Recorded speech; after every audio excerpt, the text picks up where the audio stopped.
Welcome to Inspired Nonprofit Leadership, where you'll hear insights and useful strategies, as well as lessons learned from other nonprofit leaders and valuable tips from a variety of experts. Here to help you with the challenges and opportunities you face day after day is your host and nonprofit leadership expert, Sarah Olivieri.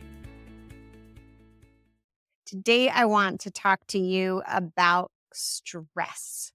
And this is something that so often executive directors of nonprofits feel and it paralyzes you ultimately, right? Nobody can get anything done when they're paralyzed. So what will you do when you feel this way? Well, first of all, you've got to regulate your nervous system because this stress is really going to cause some issues. So 3 tips for regulating your nervous system so you can move on to the second thing you need to do when you're so stressed, but you have to keep going. You can't just take a rest.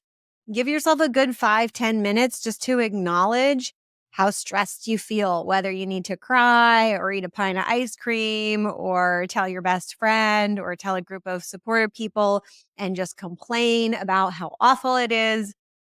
Or just, cry into your pillow. I knew an executive director who kept a pillow in her office so she could cry into it. Find a compassionate ear and do that. Once you've had yourself a good cry, a good pity party, and you deserve it, let me tell you, because I'm sure there are a lot of wins that have come along the way with pushing this far. Now you've got to physically re-regulate yourself so you can get your mind back in working order. So step 1 is do something physical, right? Do a quick workout. 5-10 minutes really is ideal.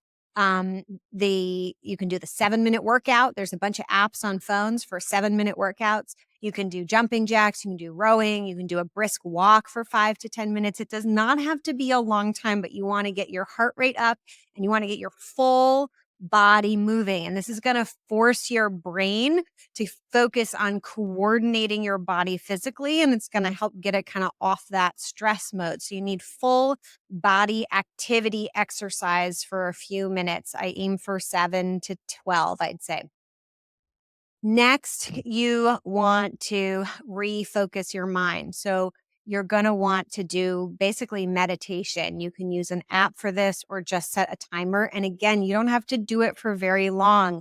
7 to 15 minutes would be great. So maybe you had a 10-minute pity party, you had 10 minutes of exercise, and now you're going to do 10 minutes of meditating. Sit, focus on your breath. The purpose of meditating is not to have an empty mind, but to practice the practice of letting thoughts go. So you're stressed, thoughts are going to be coming in. I just want you to focus on, oh, hello, thought. And then just say, send it on its way. Next one comes in. Oh, hey, thought. Now just send it on its way. And as you send each one on their way, try to return to focusing on your breathing until the next thought bumps its way in, and then just acknowledge it and send it on its way. There is no wrong way to do this. You can't fail at meditating, I promise. That's going to take about 20 minutes. And I know no matter how stressed you are, no matter what's happening in your organization, not only can you afford those 20 minutes, but you must afford those 20 minutes, because if you keep trying to operate under high stress mode, you are going to lose a lot more than 20 minutes. So this 20 minutes is going to gain hours for you over the next day or 2 or 3 or even longer.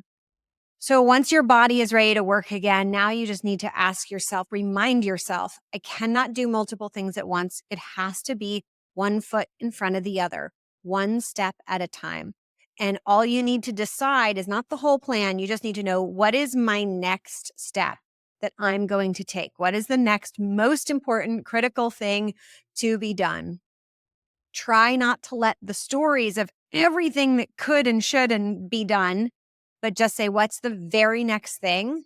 And then do that very next thing. And then when you're done with that, figure out, okay, now that's done. What is the very next most important thing that needs to get done now? And whenever you start to reach that overstressed point where you can't think, you can't progress anymore, repeat the cycle. Acknowledge it to yourself. Get some full body exercise. If you've already done the full exercise routine once, and you're just trying to make it through the rest of the day now, do like some body hangs, like where you get, where you kind of like drop the upper half of your body towards the floor and then come back up. Really getting your full body moving is going to help trigger your brain to get back to more productive work. Give yourself a few minutes to focus, close your eyes, practice letting the thoughts out, and then get back to your next step. One foot in front of the other, one step at a time, and you will get out of your situation and you will get out of that terrible stress mess. For those of you who feel like maybe you're experiencing these stressful moments too often in your organizations, and if you are a leader of a nonprofit, I highly encourage you to consider joining the Thrive program. We tackle the real issues. It is that small group environment that is just pure support for executive directors. And if that sounds like something that would benefit you, I highly encourage you to apply for the Thrive program. There is no fee to apply. Our first step is just to make sure that it's a right fit for you. I will see you next week. Until then, I'm Sarah Olivieri, and I hope you stay well. You've been listening to Inspired Nonprofit Leadership. Thanks so much for tuning in.